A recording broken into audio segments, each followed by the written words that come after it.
lives and why we're here, and hopefully the people that see it will be able to walk away encouraged. Tim Tebow, thank you. Thank you so much. I appreciate it. Thank you so much for coming. Such a good guy. I really enjoyed talking to him. His movie's called Run the Race, as we said, and it's in movie theaters tomorrow. Don't forget to subscribe to the Untold Story podcast on foxnewspodcast.com or wherever you listen. Tim Tebow's full interview is available to download on my podcast now, The Untold Story. And that is the story of this Thursday night. We'll see you back here Monday. Tucker's up next.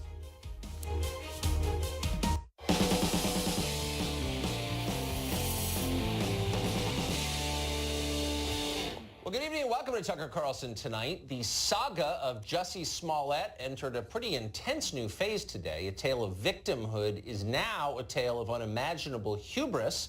Smollett stands charged with a felony for plotting his own assault from the very beginning. Tonight we'll investigate how this happened, why it happened. We'll take a close look at Smollett's defenders who dismissed doubts about this story, doubts that any reasonable person would have had from day one, as conspiracy theories. Piers Morgan will join us too. But first, a rundown of everything that's happened today in Chicago, and for that we are joined by Fox's Trace Gallagher. Trace? And Tucker, the media presence was immense for the Jussie Smollett bond hearing, but in the end, the courtroom drama could not hold a candle to what happened outside. In fact, while Smollett was settling up his $100,000 bond, a prosecutor from the Cook County State Attorney's Office spent 20-plus minutes detailing the entire case, including statements from the brothers who claim Smollett staged the whole thing. Watch. Smollett stated that he wanted them to appear to attack him on the evening of January 28, 2019, near his apartment building in Streeterville. Defendant Smollett also stated he wanted the brothers to catch his attention by calling him an Empire F, Empire N. Chicago Police Superintendent Eddie Johnson, who was deferential to Smollett's initial claim, also lashed out today, saying he was offended by the actor's actions. Watch. How can an individual who's been embraced by the city of Chicago turn around and slap everyone in this city in the face by making these false claims? And as Chicago Tribune columnist John Cass points out, Chicago police solve about 17% of the city's thousands of homicides. Yet, even with the department's thin resources, 24 investigators were assigned to the Smollett case. And today, Superintendent Johnson cited that. Watch. As I look out into the crowd, I just wish that the families of gun violence in this city got this much attention, because that's who really deserves the amount of attention that we're giving to this particular incident. Johnson went on to say that he realizes the city of Chicago has a racial divide and that it's hard for the city and country to come together. He also wonders how this might impact future cases. Listen. My concern is that hate crimes will now publicly be met with a level of skepticism that previously didn't happen. And we should note Smollett could also face federal charges for allegedly sending himself a phony threat letter containing white powder, which turned out to be Tylenol. His next court appearance, March 14th. Tucker. Trace Gallagher, thanks for that. Well, there is at least one big unanswered question in the case of Jussie Smollett tonight. Why did this happen? Why would a popular actor on a network TV show, someone who's rich and successful and famous, pay people to assault him and risk going to jail in the process? Well, at a press conference in Chicago today, the police superintendent wondered the same thing. I'm left hanging my head and asking why. Why would anyone, especially an African-American man, use the symbolism of a noose to make false accusations?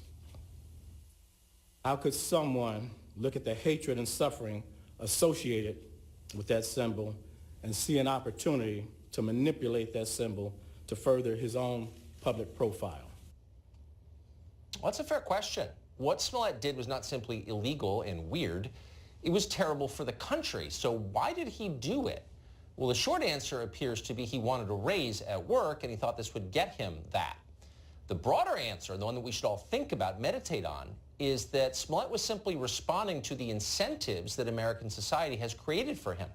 Smollett pretended to be a victim because we reward victims. We've decided that it's more heroic to suffer than it is to achieve. That's the message of our culture, our politics, our workplaces. Jussie Smollett was simply doing his best to get ahead according to the rules that others made. And in fact, had his hoax succeeded, there is no doubt Smollett would have been richly rewarded for it. He'd probably get a significant bump in pay and an extended segment on Colbert. He would have been a hero. So Jussie Smollett was not crazy. He knew exactly what he was doing. Faking a hate crime was an entrepreneurial move. In modern America, victimhood is power. That's why so many powerful people claim it. It's why Elizabeth Warren pretended to be an American Indian. It's why at every low point during the entire span of his political career, Barack Obama invoked bias. It's why so many politicians do the same today. I have suffered. You cannot criticize me. The academic left has constructed an entire theology around the holiness of victimhood. It's called intersectionality. It comes with an elaborate rating system in which every group in America is assessed according to how much it has suffered. The more your group says it has been discriminated against, the more moral authority you receive. It's a pretty good deal for a lot of people, and they have no interest in changing it. And that explains why so many on the left initially jumped to Jussie Smollett's defense. They weren't simply defending him, they were defending identity politics. We could give you any number of examples of this, but we'll skip ahead to the most nauseating one of all. Watch anchor Robin Roberts of ABC, quote, News, beam with joy after Smollett finishes the most dishonest performance of his life, and then tell him his lies are beautiful. I still want to believe, with everything that has happened, that there's something called justice. Because if I stop believing that, then what's it all for? Thank you, Jussie. Thank you, Jussie. Well, before he claimed that white supremacists beat him up on the street, most people had never heard of Jussie Smollett. And after he became a victim, everybody wanted to be his friend. Here's Don Lemon over on CNN bragging about how he texts his new pal Jussie every single day. He's got Jussie's cell number. That's how close they are. Really tight. My concern is for him. Right, right. And for his well-being. Every day, I say, I know you think I'm annoying. I can show you a text. I know you think I'm annoying, but I just want to know that you're doing, okay. that you're okay. Yeah. If you need somebody, you can talk to me, because there's not a lot of us out there. Yeah. Right. Yep. Sometimes he responds, sometimes he doesn't. He responds and says, you are not annoying. You can talk to me, Don Lemon says, because there aren't a lot of us out there. Well, here's the translation. Us means people who've been oppressed in the ways that Jussie Smollett has been oppressed. Lemon is letting you know that he's in that group too. Yes, he's a highly paid news anchor with his own TV show, and yet, like Jussie Smollett, Don Lemon is a holy victim. So there's a mad scramble over who's the victim here. Who is the victim? Well, there is one. What Smollett did was not a victimless crime. There's no such thing as that. An entire group of people did get slandered by this hoax. Regular people from outside the coastal cities. People with the wrong political beliefs and the wrong skin color. Smollett and his many defenders savagely attacked these people and are not apologizing for doing it. Instead, they're telling you hear this everywhere, that the real losers here are the authentic victims of hate crimes who won't be believed the next time. Okay, that's fine. But what about the innocent Americans they just poured venom on for 2 weeks because it matched some bigoted stereotype they had about middle America? What about them? There's no mention of them. Don Lemon would very much like to keep up those attacks on those people. Attacking them allows him to feel oppressed. That is why when Smollett was finally caught, Lemon reacted in a very puzzling way. He didn't seem especially concerned that his buddy had lied to further divide the country to hurt America, which he did. No, that wasn't the real problem. The real problem, according to Don Lemon, is that Smollett's arrest might discredit the cult of victimhood. This is playing out every single moment in cable news. Sean Hannity's going to eat Jussie Smollett's lunch every single second. Tucker Carlson is going to eat Jussie Smollett's lunch every single second. Yeah, because when you tell the truth about a hate hoax, you're the real hater. What's the cost of this attitude so floridly on display to our society? What does it do to us? Well, think of it this way. What would happen to your kids if you woke them up every morning by telling them that they were victims? No matter how hard they worked, people would always hate them just for who they are. What if you did that? Would that be good parenting? Would it make your kids stronger, happier, more successful? No, it wouldn't. And good parents would never do that. Good parents tell their kids to take responsibility for their lives, not to blame others, to work as hard as they can to overcome obstacles. That's what good parents of all races and all backgrounds tell their kids. And if you don't believe it, just ask 10 well-adjusted, accomplished people if their parents allowed them to feel like victims. Again, it doesn't matter where they're from or what they look like. Ask them, did your parents tell you you're a victim? And not one of them will say yes. And yet we tell our citizens just the opposite. And you see the effects very clearly in the workplace, for example. In the years after the 2008 recession, there was an enormous surge of claims of workplace bias of all kinds. There is still no evidence that bigotry itself increased at all during those years. And yet when people felt threatened by a teetering economy, they knew that claiming victimhood status would give them an advantage.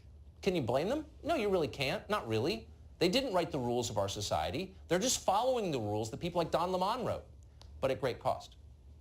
Piers Morgan is editor-at-large of DailyMail.com and a keen observer of everything that happens in the world. He joins us today. So Piers, as a guy who's been in the news business for a long time, you must be wondering, why were the reporters following this the most credulous of all? Why didn't they smell a rat? Well, it was the perfect storm, wasn't it, Tucker? This is where the victimhood culture that you so brilliantly articulated there meets Trump derangement syndrome, this disease which has afflicted so many, particularly liberal celebrities.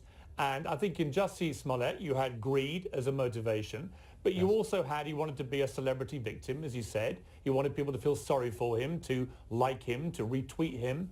But also he wanted to use the prism of his hatred for Donald Trump and all things Trump as the bedrock for this. They had to be two white Trump supporters in Making America Great caps who attacked him, because he knew that that would be the perfect vehicle to turn him into American hero. That actually, if he was attacked by Trump supporters who lynched or tried to lynch him with a noose and really, you know, committed one of the worst hate crimes imaginable, then Jussie Smollett would become a hero and he would be a heroic victim. And in fact, he went further.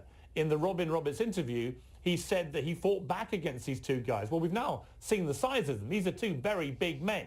And our hero, Jussie, fought back. So he's a victim, but a hero who also fought back. And I look at this whole story. I tweet every day, all day. And I write columns 2-3 times a week. I didn't say a word about this, Tucker, from the moment the story broke. I did not. Something about this stank from the moment it happened. And I just stayed very quiet. I waited and I watched and I waited and I watched. And all the time, more and more stuff came out, from him not releasing his phone to then releasing redacted records to so on and so on. And slowly but surely, the real story built up. But this guy had completely invented the whole attack. He'd staged it. He'd roped in his friends to do this. And I'm sorry, but I've already seen on social media people starting to feel sorry for this guy. You know, we should cut him some slack. He's got mental health issues. That's always the first refuse of excuse for this kind of behavior. He's not mentally ill. He's greedy. And he's somebody who was craving attention. And a lot of the media, as I think is very apparent from this story, a lot of the mainstream media in America have gone so full-on anti-Trump that they were prepared to suspend all journalistic integrity and credibility in the way they reported this story by just believing every word this guy said. And they did it, Tucker, because we're now in a culture where my truth is perceived to be the truth. And it's not. Time and again now we see people where their truth, their idea of a truth, is a complete lie. Jussie Smollett claimed to have been effectively lynched. Everybody followed up with this. All the top Democrats were tweeting, Kamala Harris to Cory Booker. It was a lynching. You know, they were trying to lynch this guy. But it wasn't. The only thing that was lynched was the truth. That's right. And the press abetted it, the channel that you and I once worked at, among them. Piers Morgan, such a smart summation, as always. It's great to see you. Thank you very much. Good to see you. We've got more on this story. Now we'll be joined later in the show by Dan Bongino and Chadwick Moore for even more on why this happened, what it means, and what happens next. That's in just a bit. We live in the age of the woke billionaire. Bet you never thought you'd live to see that. We're seeing it. Why are the biggest winners in our economic system endorsing socialism for America? There's a reason for that, and we'll tell you what it is after the break.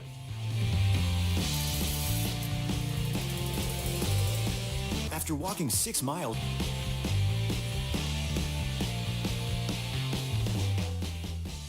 2019 is only a couple months old. We haven't given it a name yet. So how about the year of the woke billionaire? Sit back and watch as the Democratic presidential candidates simultaneously jockey to establish the most left-wing possible credentials and at the very same time feverishly suck up to the super rich to fund their campaigns. We've seen some of this before. Tom Steyer and George Soros, those are the obvious examples. But there are many, many, many more. On Saturday, just this past Saturday, coming Saturday rather, Senator Cory Booker is attending a Silicon Valley fundraiser. It's hosted by Gary and Laura Lauder. They're heirs to the $14 billion Estee Lauder fortune. Kamala Harris just had a fundraiser in Beverly Hills that was attended by an army of wealthy studio execs. Kirsten Gillibrand didn't even start her campaign for president before asking the permission of Wall Street. So what's the message? Rich people are highly progressive now. And you can see why. They love mass immigration. It brings them servants. They support federally mandated snobbery masquerading as environmentalism. Abortion is essentially a sacrament to them, especially when practiced in poor neighborhoods. But here's the confusing part. These are, by definition, affluent people, and yet increasingly, confiscatory tax rates are a rallying cry for the Democratic Party. So why are billionaires so eager to back candidates who want to seize their assets to fund new entitlements? This is confusing. Here's one reason. Billionaires understand that they will never have to pay those taxes. Why? Because the top federal income tax rate stops at about $500,000. So what's the difference between someone making $500,000 a year and someone making $50 million a year? The answer? The richer one can much more easily evade paying full freight, and they do. This group makes far more of their money on capital gains, which are taxed at only half the rate of your salary, and some of it's not even taxed at all. Under the 2017 tax law, investments in federally designated opportunity zones evade capital gains taxes entirely. One such opportunity zone, by the way, is right by the Army-Navy Country Club in Arlington, Virginia, one of America's richest zip codes. But even on their official tax returns, even on income, the richest Americans are paying less. According to the IRS, the top 1% of Americans pay about 27% of their income in taxes. But the top 10th of 1%, that's people who make $35 million a year, pay less than 26%. And the top 1,000th of a percent, the absolute richest, pay less than 24%. In other words, past a certain point, the richer you are, the less you pay. That's why billionaires back socialism. It doesn't cost them much. Dana Perino hosts the Daily Briefing with Dana Perino. She's also coming on later in the show on Final Exam with Greg Gutfeld. But for now, Dana, you're gonna get him. I'm rooting for you, as you know. Thank you. Don't tell him. There is this really interesting dynamic where the party, the Democratic Party, is becoming openly socialist in some cases, but certainly embracing economic populism, but it's still funded by the richest segment of our society. How does that work? It is pretty interesting. And actually, to have Bernie Sanders launch his campaign in the week after basically another fellow Democratic socialist chased Amazon out of New York City, it put Bernie Sanders to the left of Mayor de Blasio and Governor Cuomo. It's not easy to do that. In some ways, I feel like Bernie has been a victim of his own success. He has won this war without even firing a shot. In 2016, he basically said, this is what I'm going to be for. He ran unabashedly on it, and he had a lot of support. And I think if the Democrats hadn't rigged their primary, he might have actually been the nominee. Perhaps good for him that he wasn't, because then he had time to let these ideas percolate. Do you think there would be an Alexandria Ocasio-Cortez in 2020 or 2019 if there had not been a Bernie Sanders in 2016? No, it's a good point. Absolutely not. And also, the other thing you have is you have Democratic candidates like Kamala Harris and Elizabeth Warren, both taking great pains this week to say that they are not socialists. They are capitalists, and they have to explain it. But you have to ask yourself, is it a distinction without a difference? If you are talking about free health care for all, free college for all, unabashedly bashing the financial institutions, and promising lots of things that are going to look like a socialist country, that is why the Democrats find themselves already in February of 2019 on the losing end of a debate with Donald Trump. Are they, we're almost out of time, but I'm just interested, since you're steeped in the numbers, are they going to lose that debate? I mean, they'll lose it as far as I'm concerned, but is the public on the side of capitalism or socialism? Sincere question. Well, I actually think that Karl Rove has talked about this for a while, and he's right. If younger people in America say that they more align with socialism, we should take them seriously. Just this week, Tucker, we found that most people in America could not pass a basic citizenship test that immigrants have to take in order to get a chance to live here in America. So we have a lot of making up to do. But I do think that the country is still a center-right country, but conservatives, capitalists, people who do not want socialism have to try to make a very good case for it, because Bernie Sanders has a grassroots organization across the country willing to send him $25 over and over and over again. That makes a big difference. They're not just going to big donors and billionaires to get funding, even though they do that too. They have support all across the country, and people should take that very seriously. Yeah, they should take it. I couldn't agree more. There's a reason people feel that way. Dana Perino, it's great to see you, as always. We're going to see you in just a minute. Okay. Well, the Democratic Party is changing very fast, as you know. We try to chronicle it on this show. They're for socialism now. They're also embracing reparations for slavery, something that people have talked about in the fringes. No big candidate has ever endorsed it. A bunch did just in the last week. That's next. I'm a fighter. Always have. Interview, Kamala Harris came up with a new policy position. She now says she supports reparations for slavery. We have got to address that. Again, it's back to the inequities. Look, America has a history of 200 years of slavery. People aren't starting out on the same base in terms of their ability to succeed. And so we have got to recognize that and give people a lift up. So you are for some type of Yes, I am. reparation? Okay. Yes, I am. It used to be an eccentric opinion. Suddenly, lots of people seem to have it, not just Kamala Harris. Today, just today, Senator Elizabeth Warren, maybe under the influence of peyote, said that she also supports reparations. So did Julian Castro. Just 2 years ago, keep in mind, Bernie Sanders and Hillary Clinton were both asked about this, and both said they opposed it. 5 years from now, we'll be tearing down statues for taking that position, but that's where we are today. Author and columnist Mark Steyn has been following this and joins us tonight. Seems like things are moving kind of fast, Mark.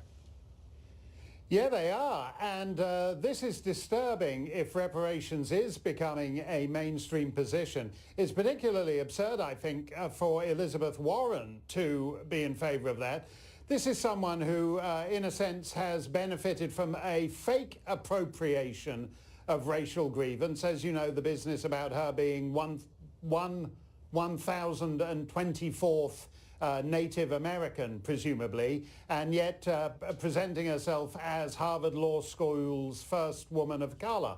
That's what happens when you actually get into this sort of neo-apartheid of racial classification. And I find it particularly absurd. I mean, when Kamala Harris says people are not starting from the same point, slavery was abolished a century and a half ago. Nobody alive today has a grandparent who was a slave.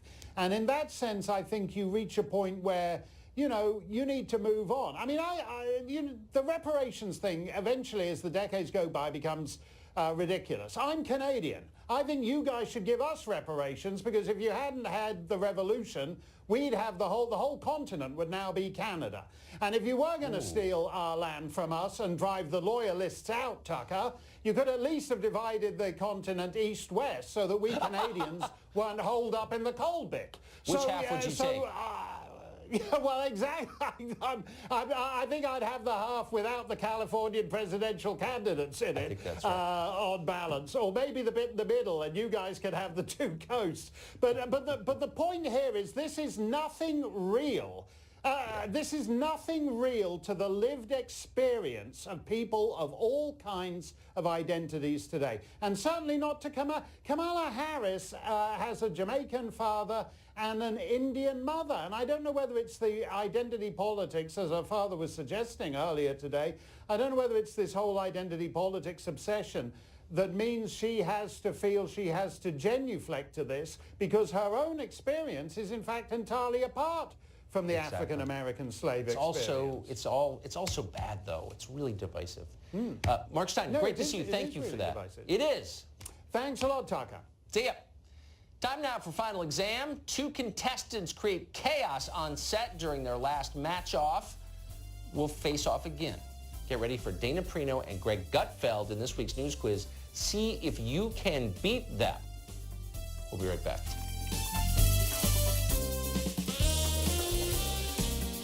Hardened news professionals compete with one another to see who's been paying the most attention to what's happened over the last week. Our defending champion, Lauren Blanchard, is on assignment. So tonight we have a New York City special edition for you. Two long-standing bitter rivals of many decades, Dana Perino and Greg Gutfeld, co-hosts of The Five, join us tonight. I'm glad you're here. Oh, we're glad to be here. Wish I could say it. Greg is so happy to be here. Yes. Bitter right now rivals I'd be might be a little eating strong. ribs, Tucker. I'd be eating ribs and drinking wine and watching a rerun of Friends. We're going to see if that Actually, he kind of watches your show preparation every night. serves you Don't think well. that he doesn't. I mean, so I think if you were to ask our audience, who's done more prep work for this segment? Yeah, that's exactly right. I know, Okay, but so you know the rules. I'm going to run through them super quick. Okay. Hands on buzzers. I ask the questions. The first one to buzz in gets to answer. You have to wait until I finish asking the question before you answer it. Like Alex Trebek. Exactly. You can answer once I acknowledge by saying your name. Okay. Every correct answer gets you 1 point. If you lose a question, we detract a point. Ooh. So you could actually get into negative territory pretty fast. Best of 5 wins. Best of 5. Make sense? Yes. Best of the 5, right here. Best of 5, the 5. All right, question 1. Here it is. If elected in November of 2020, Bernie Sanders would be the oldest president in New York in American history. How old would he be on Inauguration Day? You came in early. 77. You're right. I did cheat. I'm unfortunately, I can't hear you. I can only hear our judges yelling in my ear. It goes to Greg. Yeah. I'm sorry. Dana, you obviously didn't I'm know the rooting for you. answer. I would say 80, but I already won. 77. Okay, so Greg gets to answer. You're saying 80, Greg? No, I already won. I'm not answering. I'm taking the 5th. Taking the 5th. No, you have to answer the question. Talk to my lawyer. I already won. The answer. You said 80. All right, 77. 77. All right, we're going to go to the tape. Is it 77? He'll be 79. Oh, no! You! That is so... No, we're not doing this anymore. She cheats. This happened last time. So you thought you were benefiting 77 from now. her premature buzz, but actually you are now in negative territory. That is a total setup. This happened last time she was reading off the teleprompter. Or was that Judge Janine? I think I'm pretty sure that was Judge Janine. I don't think anyone believes Dana Perino would do that. All right. Well, she jumped question the gun. 2. You know what now, it is? Your questions are too long, Tucker. Okay, this is an even longer one. It's a multiple choice, so be sure you've heard all the options before answering. Here it is. So mad. 2020 hopeful Kirsten Gillibrand of New York had a campaign event in Iowa at a bar this week. Her speech was interrupted when a woman pushed past her on a mission to find which condiment. Was it A, hot sauce? Was it B, ranch dressing? Or was it C, Dana Perino's famous queso? Dana Perino. It is B, ranch dressing. Is it B? It wasn't your famous queso. Is it B, ranch dressing? To the tape we go. Base and the grassroots care about. Sorry, I'm just trying to get some ranch. Go ahead. Just wanted some ranch. Well, Just like look at everybody. that. Look at that. You are That was so easy because no one's going to go for Dana's queso. No one. That looks I like don't a know. corpse. Actually, that was my guess. You never know at a Gillibrand campaign event. All right, question 3. A Democratic congressman became a bit of a laughingstock in digital world yesterday on Twitter. This congressman bragged to his followers that he walked an entire extra block to get his coffee. This was an effort to boycott Trump Tower. Who was it? Swalwell. Swalwell. Are you going to give that to him? Yes. Are you going to give I'm that mocking his name. I'm not sure I know what that means. Let's see if your answer matches our tape. All right, Eric Swalwell, California Democrat. Oh, wow. He turned a trip to go to was making fun Starbucks of into his this name. political I called statement, Swalwell. tweeting this. It's snowing in New York. I need Norwal. coffee. The closest cafe is Norwal. inside Trump Tower. This is me walking to Our an judges say alternative. they're giving it to you, even though you sound like the parents in a peanut cartoon. That is I was mocking his name. They're trying to appease you. That's good enough. No, I don't think they are. That is good enough. You are back. I think you're back to 0. Wow. Congratulations. Story of my life. All right, question 4.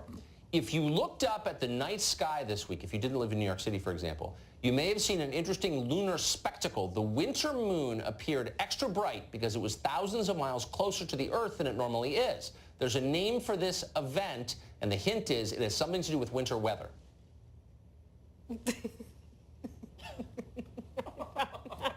Okay, if you were to look outside your apartment. I don't do that. Okay. I usually sit in a dark room and listen to death metal. Wait, I knew. I saw the picture. It was tweeted. Guess. It was picture, right. Guess. Okay. Dana. It's not a harvest moon. Lunar moon. She said harvest moon. What do you? No. She said it's not a harvest moon. What is your answer? I don't know. I said lunar moon, but it doesn't make any sense because Lunar moon. That would be redundant, but it might still be the answer. We'll find out. Zero. A super snow moon. TJ is rapt watching this. It's called super, TJ, because the moon is at its closest to Earth right now, and it's full. And February's full moon is known as a snow moon because many associated the month with heavy snowfall. Okay, so the statisticians in our control room are saying, they just checked the books, this is the first ever 0-0 final question. So you're going into sudden death with no points on the board. sudden death. It just might be his, okay? Yes. All right. So here's the final question. This is a multiple choice. You have to wait till I finish asking it. A statue of Abraham Lincoln in the state of California has become very popular online because of its unusual depiction of our 16th president. What is so strange about this particular Lincoln? Is it A, he's young and shirtless, B, he's holding a kitten, C, he's on rollerblades? Okay. You sound resigned. I have no idea. I've not seen this statue or anything, but he was a big animal rights activist, actually, for his time. So I'm going to go with B, holding a kitten. Was Abraham Lincoln holding a kitten in the statue in California? To the tape. Sure, it's rollerblades. Come on. Reminder that the Los Angeles Federal Courthouse has a statue of Abraham Lincoln where he's a shirtless young stud, suggestively tugging at his waistband like a Sports Illustrated swimsuit model. Abraham Lincoln like you've never seen him before. I really don't think we should ever be asked to do So this I won with the score of 0. Tucker. I'm not even sure what to say. My mouth is open. This is the lowest score ever recorded in the history. We have little people and we have little scores. Yeah, we have little scores. Yes. Yes. Greg Gutfeld, you win with 0, and next time I see you, I will award you our Eric Wempel But I can't believe you guys gave him Eric Swal Wall. That is not his name. Oh, come on. You're going to talk about this for the end of time. Well, that may be how it's pronounced. What do I know? I'm not. You have him on your show. He's our next president. I watch your show. He's our next president. It's unbelievable. Thank you. You've entered the history books. Yes. Congratulations to you both. Thank you. We're very honored. Thank you, Tucker, if that's your real name. Congratulations. That's it for this week's final exam, if you can call it that. Pay attention to the news each week. Tune in Thursdays to see if you can beat our pros. Hint, yes, you can. We'll be right back. Would be an apology to this city that he smeared, admitting what he did, and then be man enough to offer what he should offer up in terms of all the resources that were put into this. So as journalists and politicians raced to see who could say the most embarrassingly credulous things about Jussie Smollett's obvious hate hoax, the police did their jobs. They stayed calm, they made no assumptions, they investigated it thoroughly, and they discovered something shocking. And for that, they're being attacked. Just moments ago, Smollett's attorney released a statement saying this, quote, Mr. Smollett is a young man of impeccable character and integrity who fiercely and solemnly maintains his innocence and feels betrayed by his system that apparently wants to skip due process and proceed directly to sentencing. Dan Bongino is a former officer with the NYPD, and he joins us tonight. So, Dan, you've watched this from beginning until now, and it's still unfolding, but what are the main conclusions you're drawing from what you've seen? Well, Tucker, you know, it's amazing we've spent all this money in this country on an education system that claims to teach, you know, critical thinking, right? Yeah. But if you thought critically about this case from the beginning, you would have never jumped to the conclusion. And, you know, listen, I spent a lot of time with the Secret Service and the NYPD, but you don't have to be a law enforcement officer to have seen the red flags in the case, Tucker. First, if you're attacked like this violently at night, who doesn't turn over their police records to immediately clear themselves and try to get the actual bad guys? It just didn't make sense. And that statement you just read, I mean, is outrageous. He's not entitled to due process. Tucker, He was given every single benefit by the media, by everyone else. The benefits, by the way, you and I would have been questioned about this vigorously from the beginning. And now he's claiming somehow that he's a martyr in this? Listen, of course you're presumed innocent. I get that. But that's a ridiculous statement to try to paint yourself as a martyr when you haven't even cooperated with the police from the beginning. It's absurd. I mean, at some point, he's going to put the media in a pretty tough spot. I mean, if he continues to deny this and say that he's once again the victims of yet another persecution or whatever, I mean, can Don Lemon sit there on CNN and not defend him? You know, at some point with these kids on Twitter, they say you got to take the L. At some point, you got to take the loss. Yeah. I mean, Tucker, it's binary at this point, is it not? They have these two brothers, these people that they're questioning, apparently involved in this. They're either the attackers or they're not. If they're cooperating and they've been released, what does that say to you as someone who thinks in common sense terms? They're either the attackers or they're not. They've been released. Clearly there's something wrong with this case, and it appears that when you take it all and you look at it, that Smollett's the guy who's not been clear, open, and honest here. I just don't understand how we're sort of eliding over what this guy really did, which is use racial stereotypes to attack fellow Americans. And no one's kind of saying that. I'm not really sure why. Right. It's not just that he lied. It's that he took it to the next level. He added a bunch of, let's call them aggravating factors, Tucker. Oh, they were wearing MAGA hats. And they screamed, this is MAGA country. And then they put a noose, one of the most abhorrent symbols of a troubled time in American history. It's all these aggravating things he threw on top as if being attacked and claiming it was Trump supporters wasn't bad enough, Tucker. We got to put bleach in it and a noose, and they screamed it's MAGA country. I mean, it really speaks to, if this didn't happen, and this is all a hoax, a level of serious depravity. This guy could need some serious help. So I just want to do super quick a kind of check on your sensibility about all this. So you work in journalism.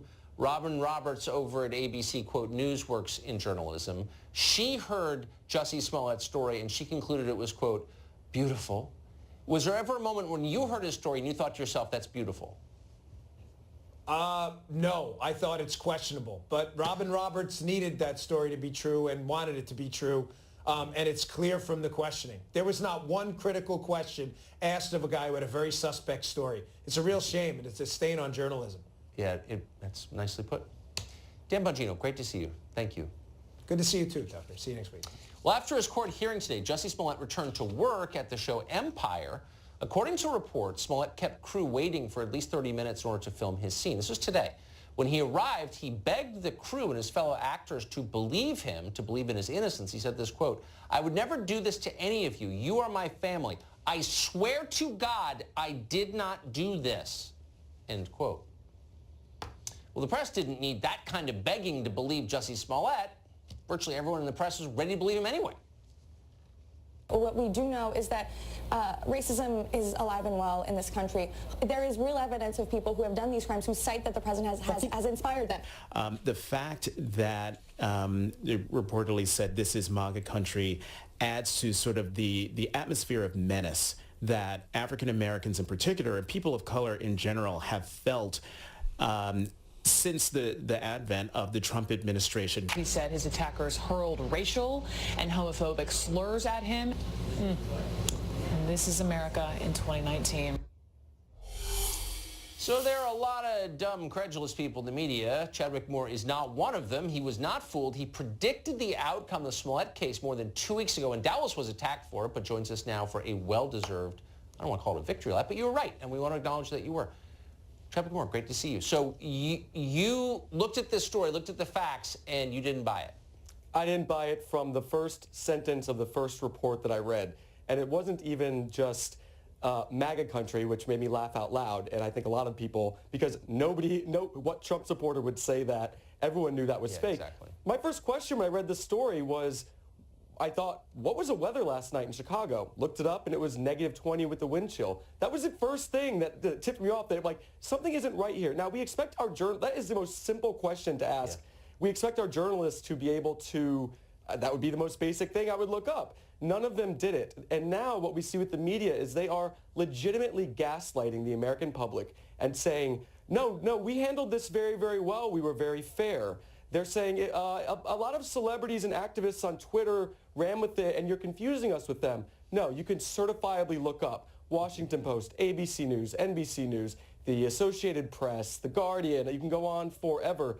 They all ran with the story. They all never said alleged attack. They never said claims. They said he was definitively attacked. Now they're circling their wagons, and now they are defending one another.